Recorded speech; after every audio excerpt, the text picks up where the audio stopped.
तो last lecture में हमने देखा था जो भी पॉजिटिव डेविएशन है, नेगेटिव डेविएशन है, राउट्स लगा तो देखा हुआ था हमने। उसके आगे आज के लेक्चर में हम लोग कंटिन्यू करेंगे। Okay, so we are completing up to this system with a negative deviation from routes law. Okay, right now we are going to start the next topic.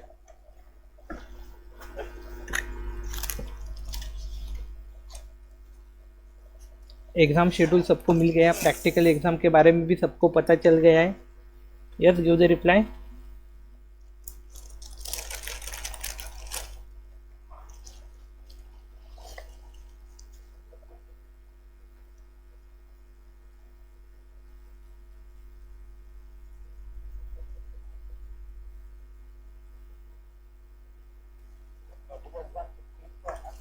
Yes, 16 है, 16,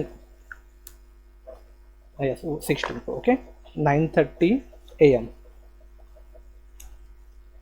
Yes, you have to come with a journal, apron, yes, and the scientific calculator. Okay, scientific calculator is also required for calculation.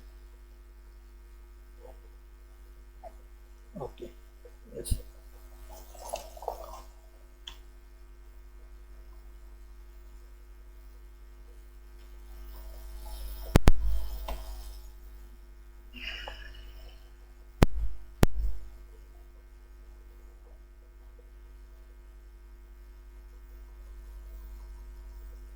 Okay, so continue करेंगे। The last one is a negative deviation from the बॉल्स law. Okay, so जो negative deviation था उसमें क्या था, देखो positive deviation में हमने देखा था कि जो भी कर्व मिल रहा था हमें, तो कर्व अपर साइड में मिल रहा था। ओके, नेगेटिव डेविएशन में क्या हो रहा है, जो कर्व मिल रहा है, जो रीडिंग हमें मिल रहे हैं, तो वो रीडिंग हमें मान लो ये राउट्स लॉ के रीडिंग से, ओके यस, ये नीचे से जा रहा है, मतलब it is a show the negative deviation. Okay, if this curve is on above this line, then we can say that it is a positive deviation. Okay, so यहाँ पे negative deviation का example हमने देखा। So type 3 is a system with a negative deviation from Raoult's law. Okay, so see the solution of a type C shows the large negative deviation and the total vapor pressure curve show a minimum. This is due to the increase in attractive forces between the unlike molecule than those molecule between like molecule in a pure liquid. This behaviour is show in the figure below. Okay, तो यहाँ पे दिया है, देखो example क्या दिया है, chloroform, acetone, ये सिस्टम हमने लिया है। Okay, then the liquid pair acetone, chloroform, water sulphuric acid, water nitric acid, methanol acetone etcetera are the example of this type of solution. Okay, so this are the example. Okay, then आगे क्या दिया है, देखो then next one is the vapor pressure diagram for the acetone and chloroform system. Yes, so next one is the thermodynamics of a non electrolyte solution. जो non electrolyte solution रहता है उसका thermodynamics क्या, ये हम आगे देखने वाले। सो सी नॉर्मली यहाँ पे क्या दिया गया है, जो नॉन इलेक्ट्रोलाइट है, मतलब जो डिजोल्व नहीं होते प्रॉपरली वाटर में, इसे हम लोग नॉन इलेक्ट्रोलाइट बोल सकते हैं। Okay, so see further, the knowledge of a thermodynamics property of a non-electrolyte solution is essentially in the chemical industry involving chemical separation, heat transfer, mass transfer and a fluid flow. Okay, तो ये सब दिए हुए हैं। It is well known that the polarity and the size of a molecule involve the mixture formation have a dominant effect on the magnitude of the excess thermodynamic properties as well as on the type and the extent of molecular interaction. Okay, तो molecular interaction के ऊपर और type के ऊपर भी depend रहता है। Yes, आगे क्या दिया है, देखो the thermodynamic properties of a binary liquid mixture containing aromatic hydrocarbon. Okay, aromatic hydrocarbon उसमें रहेंगे as one of the compound that attach considerable attention of the recent year the organic liquid that were chosen in the present investigation are having various industrial application. Toluene is use as an industrial fish stock as a solvent. Okay, तो toluene जो है, तो टोलून को हम बहुत सारी जगह पे यूज़ करते हैं as a solvent. Okay, as a solvent हम लोग इसे यूज़ करते हैं, और this is a purely organic compound. Okay, organic compound है, इसका वाला जो फॉर्मूला है वो इस तरह है, देखो yes, this is the benzene ring and यहाँ पे CH3 है। ओके, तो ये जो दिया है स्ट्रक्चर टोलिन का है, तो टोलिन हम लोग यूज़ करते हैं, okay, mostly. Then thermodynamic investigation of liquid mixture consisting of a polar and non-polar component are considerably important in understanding the intermolecular interaction between the compound molecule and the find application in a several industrial and technological process. Okay, तो इसका बहुत ज़्यादा important यहाँ पे कहा गया है.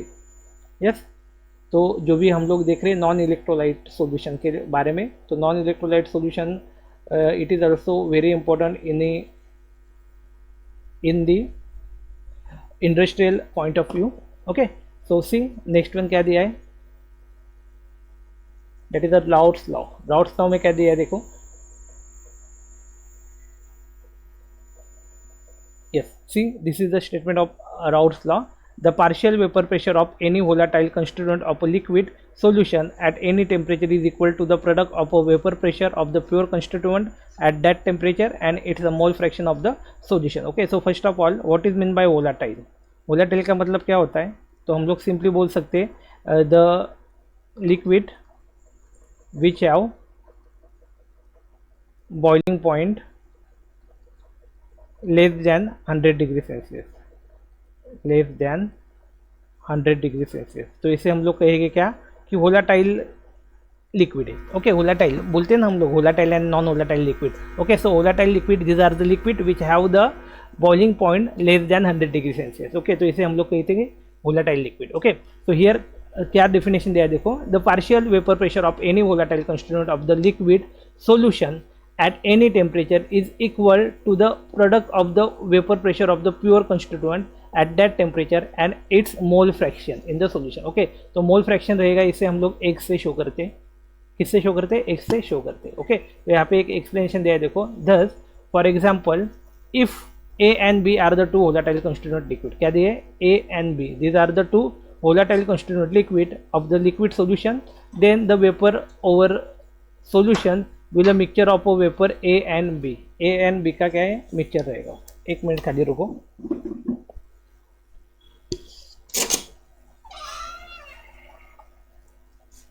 A and B का वो मिक्सचर रहेगा. ओके, सो सी क्या दिया है देखो. Then according to the Dalton law of partial pressure, total pressure P of a solution will be equal to the sum of partial pressure of the two liquids. Okay, so यहाँ पे दिया है P is the pressure, okay, and this is the partial pressure of PA and this is the partial pressure of PB. Okay, ये दोनों का मिला के जो भी प्रेशर रहेगा, तो इसे हम लोग बोलेंगे that is the solution of pressure, solution of pressure of the solution. Okay, the total pressure P of the solution will be equal to the sum of partial pressure of the two liquids. तो यहाँ पे दिया है P is equal to PA plus PB. Okay, तो PA क्या है, P is the partial vapor pressure of one component and PB is the partial vapor pressure of another component. So here where PA and PB partial vapor pressure of A and B, where XA XB are the mole fraction of A and B, while PA PB are the vapor pressure of the pure liquid at the same temperature also. Okay, देखो क्या है यहाँ पे, XA जो है, XA and XB are the mole fraction of A and B. XA क्या है, that is the mole fraction of A है, mole fraction of A, and XB क्या है, that is the mole fraction of BA. Okay, so यहाँ पे क्या दिया देखो, the vapour pressure of the pure liquid at the same temperature also. So PA is equal to NA plus NB PA0 और PA is equal to XA PA0. Yes, see here XA जो दिया है हमें mole fraction है, XA जो दिया है mole fraction, तो इसका फॉर्मूला क्या है देखो, NA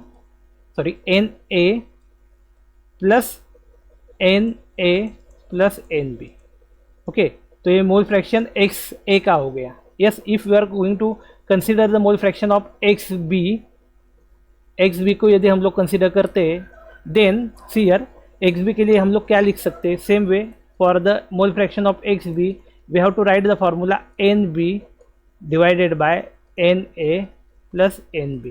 ओके, तो see the difference between this two formulas, that is the XB और XA के इसमें क्या डिफरेंट है. तो यहाँ पे दिखेगा आपको NA plus NB, NA plus NB. Okay, Na plus Nb, yes, see Na for A molecule, yes, XB for the B molecule. Okay, तो यहाँ पे मोल फ्रैक्शन मिलेगा हमें B कंपाउंड का, यहाँ पे मोल फ्रैक्शन मिलेगा हमें A कंपाउंड का. ओके, तो आगे क्या दिया है देखो, NPB, यस. और एक बात, जहाँ पे जीरो लिखा रहेगा ना, raise to zero, see here Pa0, तो इसे हम लोग बोलेंगे प्योर कंपोनेंट. क्या बोलेंगे इसे हम लोग? प्योर कंपोनेंट बोलेंगे. ओके, तो ये प्योर सॉरी, इसे Pa0 जहाँ पे है उसे हम लोग पुअर कंपोनेंट बोलेंगे. सी, एंड पीबी का भी हमने देखा अभी. This can be graphically represented by plotting the vapour pressure of the solution against the mole fraction of A and B is a straight line, and the total pressure of the solution for any composition is equal to the sum of the partial pressures of the two constituents. Okay, so here we can write, see, vapor pressure, that is the vapor pressure P, vapor pressure P and B, okay, and mole fraction. तो हमें ऐसा कुछ graph मिलने वाला है. Okay, ये graph हमें मिलेगा. ओके, नेक्स्ट वन क्या है देखो, लिमिटेशन ऑफ राउट्स लॉ. ये राउट्स लॉ जो हमने अभी देखा, तो उसका लिमिटेशन क्या है इसे हम लोग देख लेंगे अभी. Yes, so it apply to the very dilute solution. Okay, dilute solution के लिए apply only which approximate to the ideal behaviour. Okay, which approximate ideal behaviour, जो आइडियल बिहेवियर दे सकता है अप्रोक्सीमेटली, इसके लिए खाली ये लागू होता है. Okay, it's apply to the solution containing non volatile solute only. Okay, yes, यहाँ पे देखो सॉल्यूशन जो हम लोग कहते हैं ना सॉल्यूशन, तो सॉल्यूशन नॉर्मली क्या होता है, so it is a mixture of solvent plus solute. Okay, तो it is a mixture of solvent plus solute होता है. ओके, सो यहाँ पे क्या कहा गया है, the it's apply to the solution containing non volatile solute. मतलब जो सॉल्यूशन में ये नॉन वोलाटाइल सॉल्यूट है तो इसे ही हम लोग कंसिडर करेंगे, जिसमें वोलाटाइल सॉल्यूट है उसे हम लोग कंसिडर नहीं कर सकते. Okay, next one, it does not apply to the solution which dissociate. Okay, मतलब जो डिसोसिएट होते हैं, कंप्लीटली डिसोसिएट, ओके, तो उसे हम लोग अप्लाई नहीं कर पाएंगे. ओके, और जो डिसोसिएट नहीं होते इसे हम नॉन इलेक्ट्रोलाइट कहते थे, इसके लिए खाली ये एप्लीकेबल है. Okay, yes, next one, it does not apply to the solute which associate in a solution. Okay, dissociate के लिए लागू नहीं होता, एसोसिएट जो होते हैं उसके लिए भी ये लागू नहीं होता. तो किसके लिए लागू होता है, तो it is the only applicable for the non electrolyte. Yes, जो नॉन इलेक्ट्रोलाइट है उसके लिए खाली ये एप्लीकेबल है.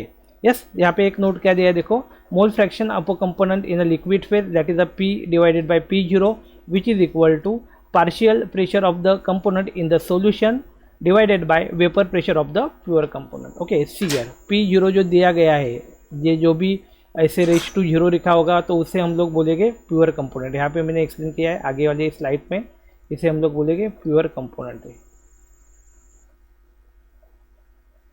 ओके, प्योर कंपोनेंट इसे कहेंगे. And second one, mole fraction of a component in the vapour phase is Pa upon P.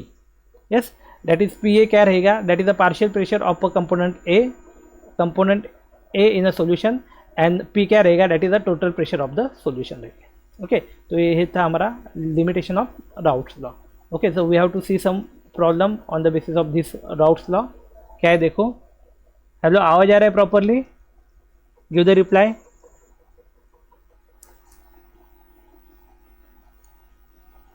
Hello, reply दो.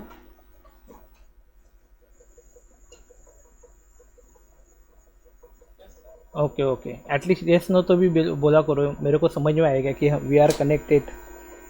Okay, yes, so see the problem, the vapor pressure of a benzene and a toluene at a 400 and a 139 millimeter mercury respectively at 60.6 degrees Celsius. Calculate vapor pressure of a solution containing 14 gram of toluene and a 16 gram of benzene and B the mole fraction in the vapor phase. Vapor phase में हमें क्या करना है, mole fraction find out करना है. एक आराम से समझ लेंगे क्या दिया हुआ है.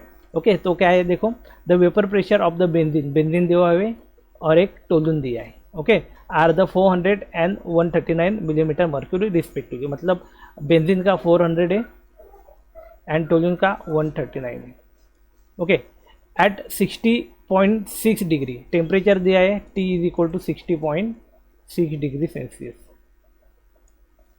Calculate a vapour pressure of a solution containing 40 gram of toluene and 16 gram of benzene and be the mole fraction in the vapour phase. Vapour phase में उसका मोल फ्रैक्शन क्या रहेगा ये भी हमें फाइंड आउट करना है। ओके, तो क्या है देखो यहाँ पे solution number of mole in a benzene, क्या सोल्यूशन देखो number of mole of a benzene that is NB, तो इसे हम लोग डिनोट करेंगे NB से। ओके, तो ये कैसे आ रहा है देखो, that is 60 divided by 78.1।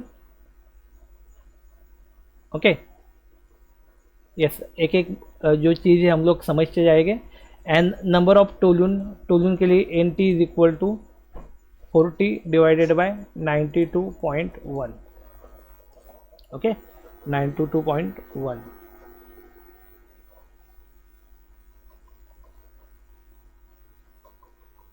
Yes, अभी ये क्या है देखो, actually why we are taking this 92.1 and 78.1, so this are the molecular weight of that particular benzene and the toluene. Okay, तो बेंजीन को हमें पता है, बेंजीन क्या रहता है, ऐसा रहता है।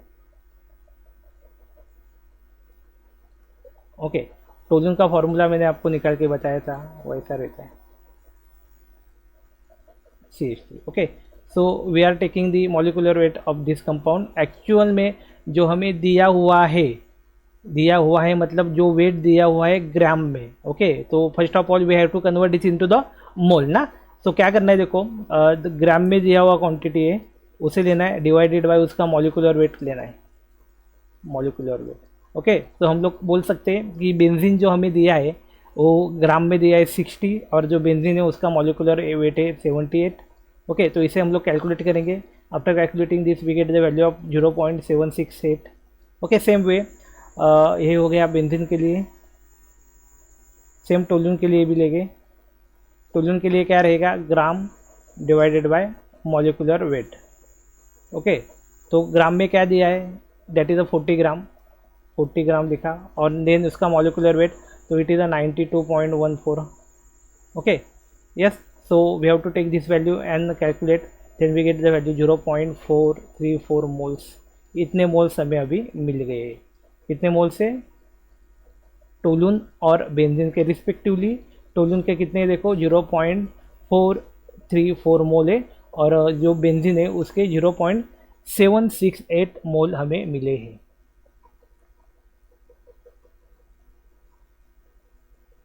ओके, देन आगे क्या है देखो, तो फिलहाल तो हमें मिल गए हैं सब सॉल्यूशन। देन यहाँ पे मोल फ्रैक्शन निकालना है, तो ये XB बेंजीन के लिए हम लोग गए देखो, XB is equal to, yes, और एक मोल फ्रैक्शन का जो फॉर्मूला रहता है तो उसको भी मैं यहाँ पे एक लिख देता हूँ। देखो, X is equal to XA plus XB which is equal to 1, ये एक फॉर्मूला है, XA plus XB which is equal to 1। Okay, तो इसे यहाँ पे अप्लाई किया है।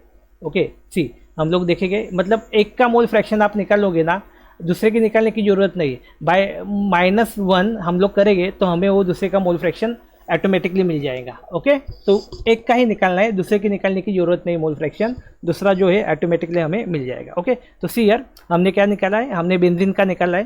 So NB divided by NT by NB। Okay, N दिखा हमने, नंबर्स ऑफ मोल्स बेंजीन के कितने, 0.768। ओके, देन यहाँ पे देखो NT के कितने, दैट इज टोल्यून के 434 है।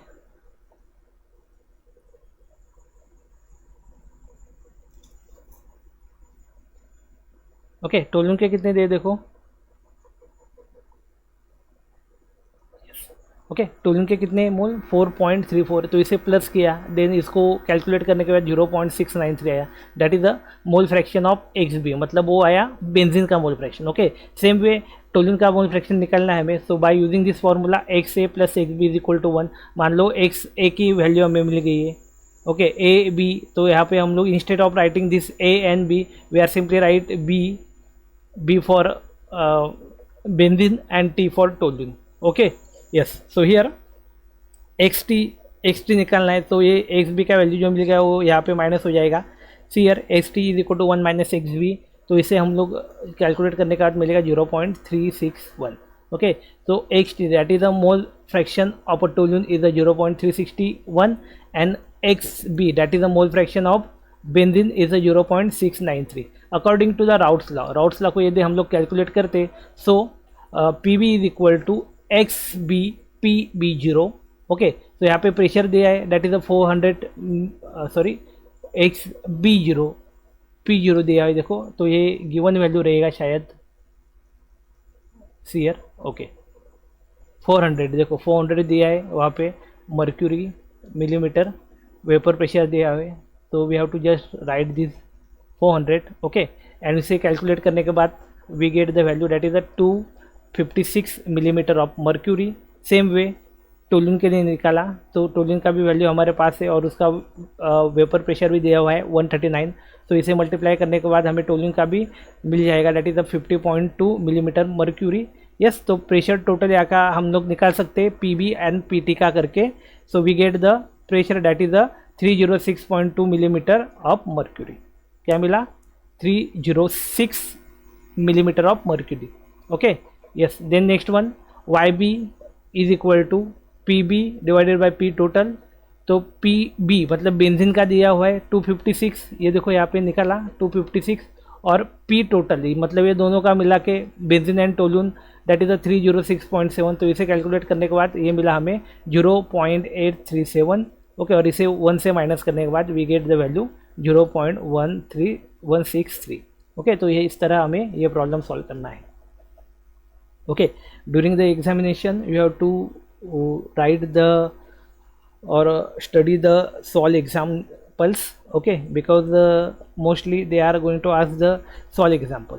okay, solve example जो उसे वो पूछा जाएगा एग्जाम में, तो आपको बराबर से लिखना है। Okay, yes, then deviation of Raoult's law देखेंगे अभी क्या है। डेविएशन फ्रॉम राउट्स लॉ क्या है, देखो डेविएशन क्यों होता है राउट्स लॉ में, तो इसके रीजन कुछ दिए हुए हैं, तो इसे हम लोग समझने की कोशिश करते हैं।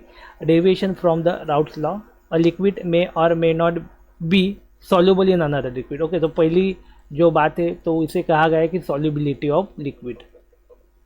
यस, क्या कहा गया है? अ लिक्विड मे और may not be soluble in another liquid, एक सॉल्युबल होता है कि सॉल्युबल नहीं होता है दूसरे लिक्विड में, depending upon their relative solubilities the following 3 cases में भी अराइजेस। ओके, तो पॉसिबिलिटी क्या है, तो एक तो ये सॉल्युबल नहीं हो रहा है, दूसरा एक तो कम सॉल्युबल हो रहा है कि बहुत ज़्यादा सॉल्युबल हो रहा है। ओके, तो इसे हम लोग देखने वाले हैं। ओके, तो पहली जो केस दिया हुआ है यहाँ पे क्या है, देखो completely miscible. In this case the 2 liquid are soluble in each other all the proportion, for example benzene in toluene alcohol in water. Okay, completely miscible मतलब क्या, वो पूरी तरह से मिक्स हो जाएंगे। Okay, in this case the 2 liquid are soluble in each other in all proportion, मतलब कुछ भी प्रोपोर्शन में वो क्या हो जाएंगे, एक दूसरे में सॉल्व हो जाए, मिक्स हो जाएंगे। ओके, तो इसे हम लोग बोलेंगे कंप्लीटली मिक्सेबल। ओके, तो एग्जाम्पल ये इसका वाला benzene plus toluene, benzene plus toluene। okay, and second example is the alcohol in water।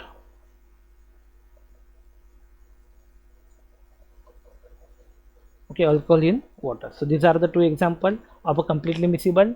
yes, and second one is the partially miscible। partially मतलब थोड़ी बहुत अमाउंट में क्या होगा, मिसिबल होगा। ओके, तो क्या दिया है देखो, partially miscible that is in this case a liquid is soluble in another liquid to a certain extent only। Okay, मतलब एक पर्टिकुलर लिमिट तक ही वो क्या होगा, डिजोल्व हो जाएगा। यस, देन वो डिजोल्व नहीं होगा, तो इसे हम लोग करेंगे पार्शली मिक्सिबल। क्या कहेंगे इसे, partially miscible. Okay, the resulting mixture separate into the 2 layers, each layer is a solution of one in the other। For example phenol in water, nicotine and water. Okay, तो एक एग्जांपल दिया है यहाँ पे, phenol in water, water में phenol डालोगे तो ई miscible sorry partially miscible हमें सॉल्यूशन दिखाई देगा। ओके, और second example is the nicotine and water, nicotine on water का भी एक एग्जांपल यहाँ पे दिया हुआ है। Okay, third one is the E miscible, third one is the E miscible मतलब मिक्स ही नहीं होगा। Okay, in this case the 2 liquid do not at all dissolve in each other and remain at two separate layers in the mixture. Okay मतलब ये mixie नहीं हो गए, mixie नहीं हो गए, हमें टू सेपरेट लेयर मिलेंगे, तो इसे हम लोग कहेंगे इमिसिबल. क्या बोलेंगे इसे? इमिसिबल. इसका एग्जांपल क्या है? Water and carbon tetrachloride. Okay, water plus carbon tetrachloride, it is the example of this immiscible solution.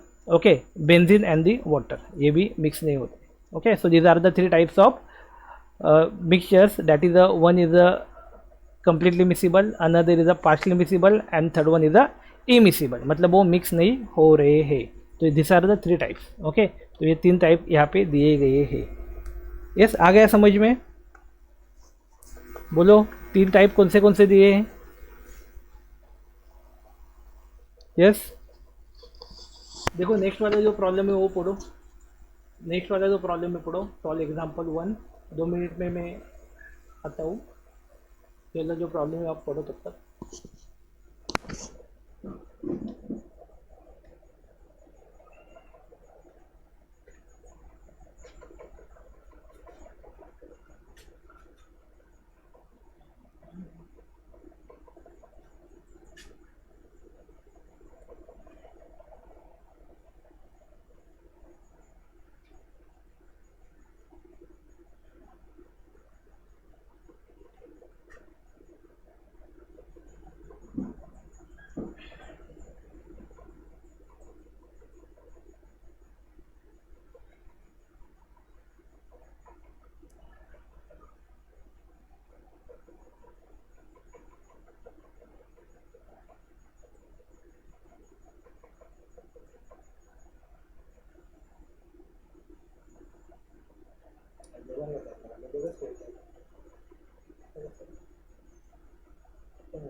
Okay, see here, calculate the vapor pressure of mixture containing a 252 gram of N-pentane. molecular weight दिया हुआ है 72.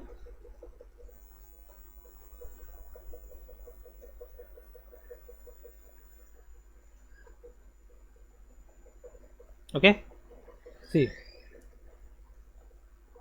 calculate the vapor pressure of a mixture containing 252 gram of N-pentane. molecular weight है उसका 72 and 1400 gram of N heptane. Heptane दिया है, heptane रहेगा ये, heptane रहेगा, heptane, N heptane. molecular weight 100 at a 20 degree Celsius. The vapor pressure of N-pentane and N-iptane are 420 millimeter mercury and 36 millimeter mercury respectively. Okay, yes, अभी क्या दिया है देखो यहाँ पे, एन हेप्टेन, पेंटेन और हेप्टेन बोल देंगे हम लोग. ओके, सो क्या कैलकुलेट करना है? Calculate the vapour pressure of mixture. Vapour pressure हमें कैलकुलेट करना है. Okay, so see, according to Laut's law, the vapor pressure exercised by a component of a mixture can be calculated as follow. Formula है हमारे पास, x is equal to xp0. okay, sorry, p is equal to xp0, where p is the vapor pressure of the component in the mixture, p vapor pressure है, p0 is the vapor pressure of a pure component, and x is the molar fraction of the component in the mixture. Okay, तो इसे हम लोग निकाल सकते हैं. देखो mole fraction निकाल सकते हैं.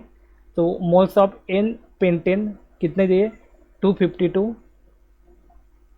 Screen not visible. ओके, मैं एक बार फिर से प्रेजेंटेशन ऑन करता हूँ. देखो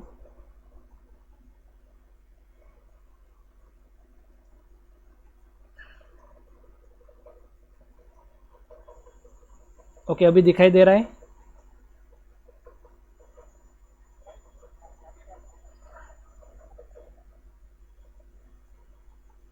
ओके यस कंटिन्यू करेंगे। देखो तो जो प्रॉब्लम था हमारा, क्या था प्रॉब्लम? देखो calculate the vapor pressure of a mixture containing 250 gram of N-pentane, molecular weight 72 and 1400 gram of N-iptene, इप्टेन दिया है। यस तो यहाँ पे क्या दिया है देखो, at 20 degree Celsius. Okay at 20 degrees Celsius, the vapor pressure of N-heptane and N-iptane are 420 milligram of mercury and 36 milligram of mercury respectively.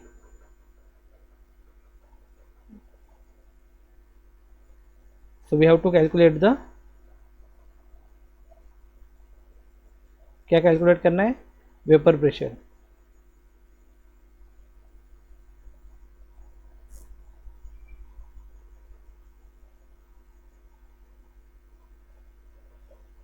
Okay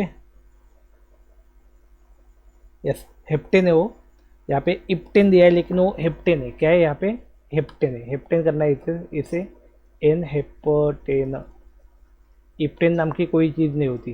H जो है वो थोड़ा मिस आउट हो गया, ऐसे हम लोग कंसिडर करेंगे। तो यहाँ पे हेप्टेन है। ओके पेंटेन एंड हेप्टेन है। ओके तो सिंपली हम लोग बोल सकते हैं, जो फॉर्मूला है हमारे पास, P is equal to X P zero.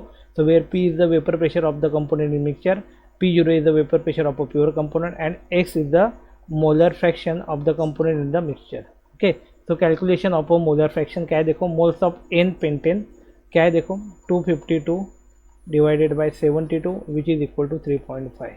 Okay, then moles of N heptane, यहाँ पे क्या लिखेंगे? हेप्टेन लिखेंगे, हेप्टेन। यस तो 1400 डिवाइडेड बाय 100, तो यहाँ पे आएगा 14 मोल्स। ओके सो 3.5 और 14 ये दोनों मोल को हम लोग साथ में मिला लेंगे तो टोटल मोल्स ऑफ सॉल्यूशन हमें मिल जाएगा। Okay so see here total moles of solution that is 3.5 plus 14 which is equal to 17.5। Okay तो एन हेप्टेन का mole ratio, sorry mole fraction निकालेंगे। Mole fraction of n heptane, okay n sorry पहले तो pentane का निकालेंगे। Pentane का दिया हुआ है हमें, कितना दिया है वेट? तो दिया है पेंटेन का वेट 3.5 आया है, तो 3.5 इसको डिवाइडेड बाय टोटल जो है 17.5, तो ये हमें मिलेगा 0.2। Okay same way n heptane का mole fraction of n heptane क्या दिया है देखो, 14 divided by 17.5 which is equal to 0.8। क्या आएगा वो? 0.8 आएगा।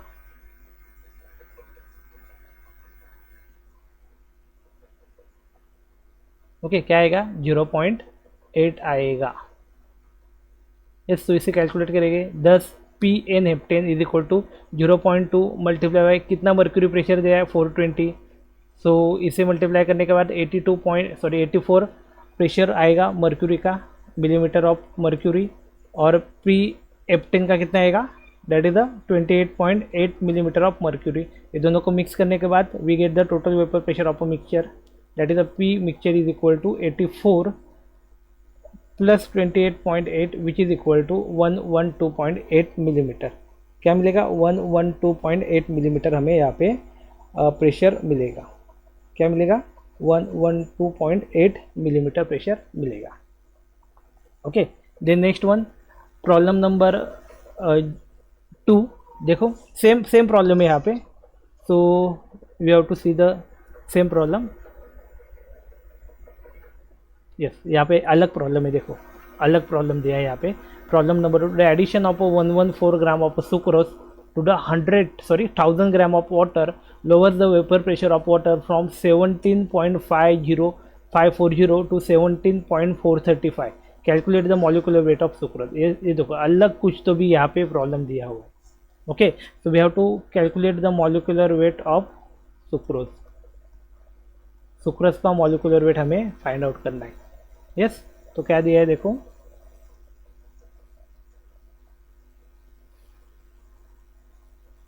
We have to find out the molecular weight of sucrose.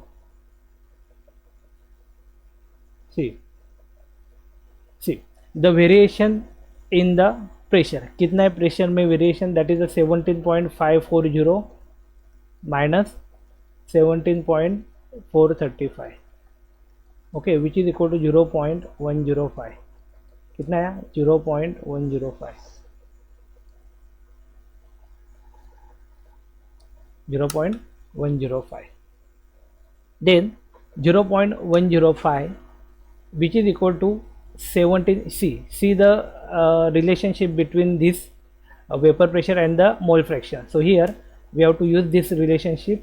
Here 0.105, that is the difference between the vapor pressure, 17.540 x2, okay, which is equal to n solute divided by n solvent plus n solute. okay, यहाँ पे देखो n solute दिया है, मतलब हम लोग यहाँ पे मोल फ्रैक्शन निकालेंगे किसके? सॉल्यूट का. n solute plus n solvent. Okay, तो सी सॉल्यूट इसमें क्या यूज़ कर रहे हैं हम लोग? सुक्रोज यूज़ कर रहे हैं. क्या यूज़ कर रहे हैं? सुक्रोज यूज़ कर रहे हैं. ओके, और सॉल्वेंट क्या है? तो सॉल्वेंट हम लोग यूज़ कर रहे हैं वाटर. क्या यूज़ कर रहे हैं? वाटर. ओके, तो सेम वे हम लोग लिख सकते हैं n सॉल्वेंट जो भी है मोल फ्रैक्शन सॉल्वेंट का, that is 1000 divided bye molecular weight of water. तो पता है हमें वो कितना रहता है? 18 रहता है. H2 ना formula, which is equal to 18. See here, तो 1000 divided by 18 which is equal to 55.55 moles of water. Okay, और यहाँ पे अभी हम लोग हमें मिल गया है, देखो x2 का वैल्यू भी मिल गया है. यस, दैट सॉरी x2 बोला हमें, that is the n solute मिल गया है, सॉरी n सॉल्वेंट मिल गया है. n सॉल्वेंट ये वाला वैल्यू हमें मिल गया है. Okay, so simply we have to put this in the equation. क्या मिलेगा? देखो 0.105 जो भी डिफरेंस था वेपर प्रेशर का वो लिखा है. देन ये फार्मूला, देन यहाँ पे जो वैल्यू मिला हमें वाटर का मोल का, वो हमने पुटअप किया. Then n solute divided by n solvent. Yes, by solving this equation we obtain n solute is equal to 0.335 moles. Yes, इसे हम लोग सॉल्व करेंगे तो हमें क्या मिलेगा? 0.335 moles. And thus molecular weight हम लोग निकाल पाएंगे कैसे? देखो 114 divided by 0.335 is equal to 340. क्या आएगा? 340. So the calculated molecular weight 340 is a very close to the true molecular weight of sucrose, that is the 342. Okay, तो जो कैलकुलेटेड वैल्यू जो हमारे निकलने वाली है, तो वो लगभग सुक्रोज का जो मॉलिकुलर वेट है वो उसके हिसाब से आने वाली है. ओके, सुक्रोज मॉलिकुलर वेट यदि हम लोग फाइंड आउट करते हैं, मॉलिकुलर वेट, तो वो लगभग है 342 ग्राम. ओके, यहाँ पे दिया है देखो 342 ग्राम इतना आता है. ओके, सो यहाँ पे कैलकुलेट करने के बाद हमें मिल रहा है 340. यस, तो नियरली इक्वल टू 342 के आसपास आ रहा है. ओके, तो इस तरह ये अलग टाइप का प्रॉब्लम दिया है. यस, सेम प्रॉब्लम वो पूछ सकते हैं यदि हम लोगों ने प्रॉपरली स्टडी किया है. तो instead of giving this sucrose they can give another solvent, another chemical. Okay, कुछ तो भी अलग केमिकल वो दे सकते हैं. ओके, यस, नेक्स्ट वन क्या है? देखो अभी ये जो सब सॉल्व प्रॉब्लम है ना, ये आपको सबको लिख के उसका स्टडी करना है. क्या लिखना है? प्रॉपरली कैलकुलेटर यूज़ करना है एंड देन आपको स्टडी करना है. ओके, यस, तो यहाँ पे कोई some questions are given here. Okay, solve examples are given, so we have to go through it. Yes, SAQ short answer question. 1, give the mathematical relationship between the entropy and Boltzmann constant. तो क्या है?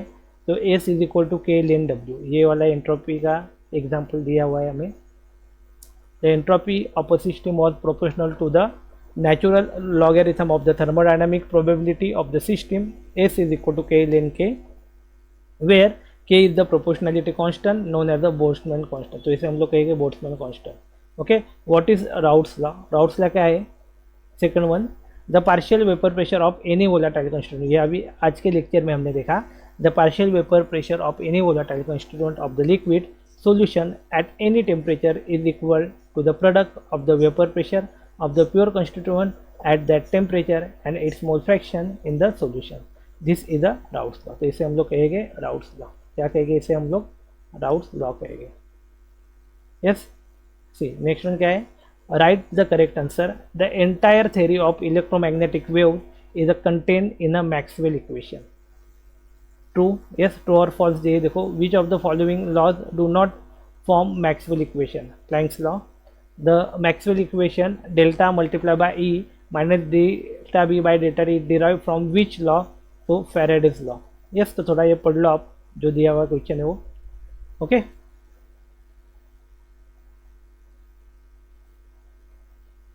Okay, ये आप पढ़ लो. Then next one. Yes, देखो यहाँ पे जो बड़े वाले क्वेश्चन है इसे हम लोग देखेंगे. What is the application of Maxwell relation? What is the application of Maxwell relation? क्या दिया है देखो.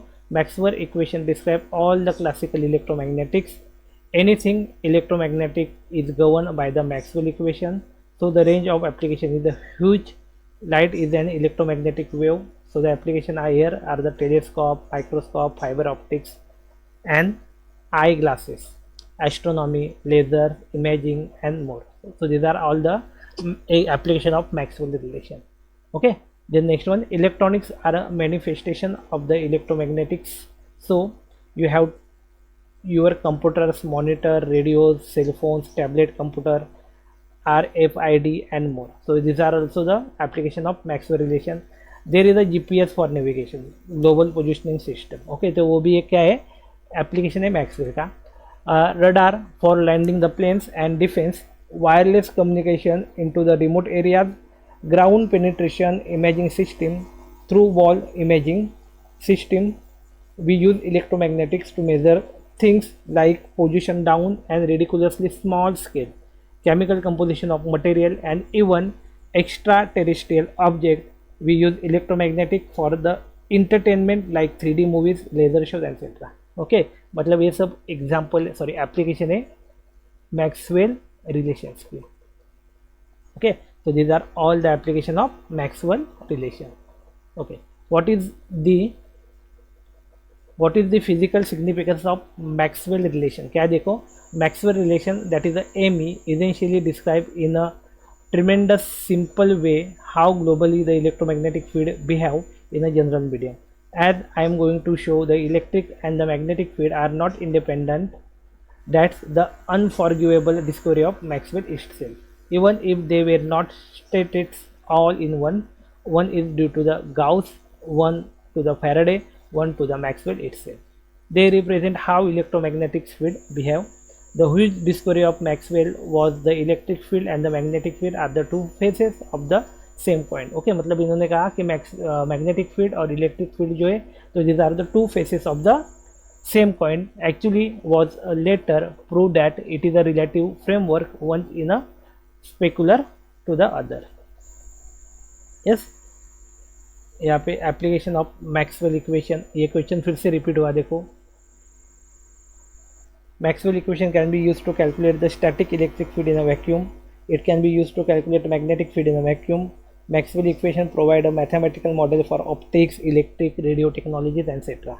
Power generation, laser, wireless communication, radar, etc. Okay, इसके लिए हम लोग यूज कर सकेंगे. Yes, next one, write two difference between the ideal solution and non-ideal solution. क्या है देखो. यस, जब आप लोग स्टडी करोगे तो एक मैं आपको और एक सिंप्लिसिटी बता देता हूँ. When you are go for the study, then ये जो सॉल्व एग्जांपल है ना, कौन सा भी पेपर ले लो. ओके, ये फिजिकल का नहीं, कौन से भी आपको जो पेपर है, सबको सुनाई दे रहा है क्या?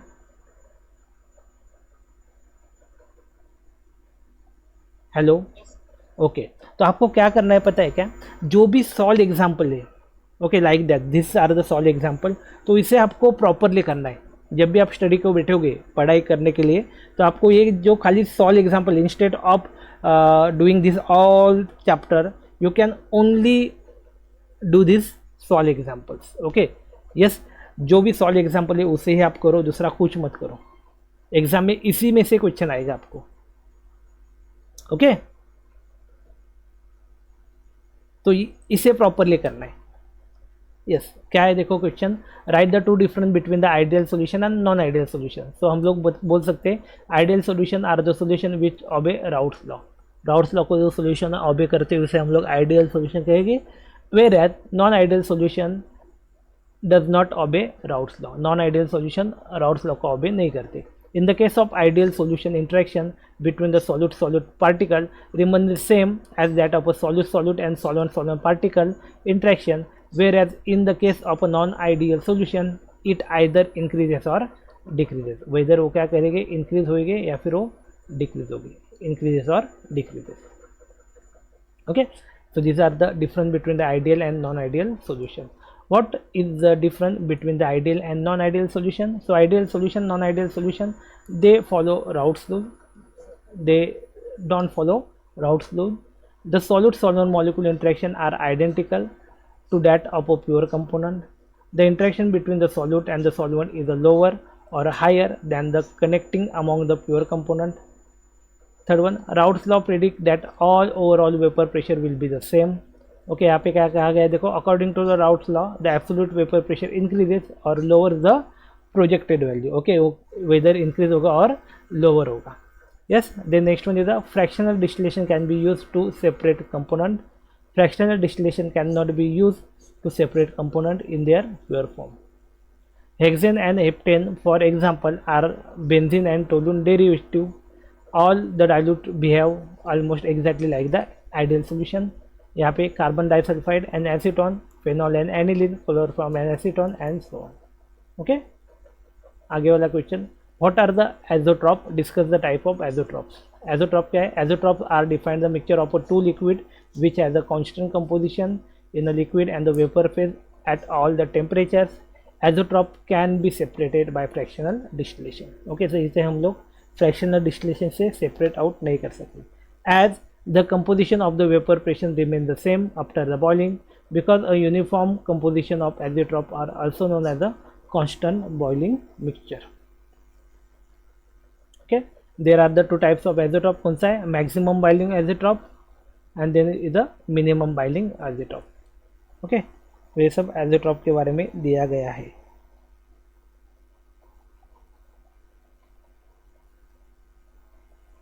Maximum boiling azeotrope and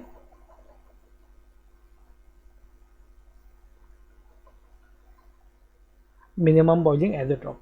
okay तो मैक्सिमम बॉइलिंग एजोट्रॉप में क्या है देखो, तो हम लोग बोल सकते हैं मैक्सिमम बॉइलिंग एजोट्रॉप में, maximum boiling azeotrope is form when we mix two non-ideal solution at the same specific composition showing a large negative deviation from Raoult's law. Okay, showing a large negative deviation. जब वो large negative deviation देगा Raoult's law के साथ, तो इसे हम लोग बोलेंगे मैक्सिमम बॉइलिंग एजोट्रॉप. ओके इसके एग्जांपल दिए हुए क्या देखो, that is a nitric acid HNO3 68% and water 32% form a maximum boiling azeotrope at a boiling point temperature 393.5 kelvin. Okay तो ये एजोट्रॉप फॉर्म करेगा और उसका जो भी टेम्परेचर रहेगा वो क्या रहेगा, that is a 393.5 Kelvin. Okay, next one hydrochloric acid, that is the HCl 20.24% and water from a maximum boiling azeotrope at a boiling temperature of a 373 Kelvin. Okay तो ये रहा हमारा maximum boiling azeotrope. Minimum boiling azeotrope क्या रहेगा, तो यहाँ पे minimum boiling azeotrope is a form when we mix two non-ideal solution. क्या करेंगे हम लोग, जब two non ideal solution mix करेंगे at a same specific composition, same specific composition में which shows large positive deviation from Raoult's law. क्या बताया गया है, which shows large positive deviation from Raoult's law. Raoult's law से ज़्यादा positive deviation हो बताएगा. Okay next one example ethanol. Ethanol दिया है 95.5% and water 4.5% from a minimum boiling azeotrope at a boiling temperature at 353.5 Kelvin, sorry 351.5 Kelvin. Okay so this are the azeotrope. दो type के azeotrope रहते हैं, एक minimum boiling azeotrope और एक maximum boiling azeotrope. Okay then next one is what is the important condition for ideal solution. Okay, ideal solution के लिए important condition क्या है? सो एन आइडियल सॉल्यूशन और ideal mixture is a solution in which the enthalpy of a solution, okay, enthalpy जो है delta eight solution which is equal to 0, delta H solution रहेगा वो क्या रहेगा? 0 रहेगा. With closer to the 0 the enthalpy of a solution the more ideal the behaviour of the solution becomes. Okay, क्या क्या है देखो, with the closer to the 0 the enthalpy of solution the more ideal the behaviour of the solution becomes. Okay, next one, what are the electrolyte and their types. Electrolyte और उसके type क्या है? So electrolyte are the chemical compound that can conduct electricity. Electrolyte क्या रहते हैं? तो ये chemical compound है जो इलेक्ट्रिसिटी कंडक्ट करते हैं. There are the two types. कौन से? स्ट्रॉन्ग इलेक्ट्रोलाइट और वीक इलेक्ट्रोलाइट. ओके, तो स्ट्रॉन्ग इलेक्ट्रोलाइट इसे हम लोग कह सकते हैं कि जो पूरी तरह से पानी में डिजॉल्व हो जाते हैं. Okay, they can be dissolve almost, सब डिजॉल्व हो जाते हैं, एक भी मोल्स उसका रिमेन नहीं रहता है, तो इसे हम लोग कहेंगे स्ट्रॉन्ग इलेक्ट्रोलाइट.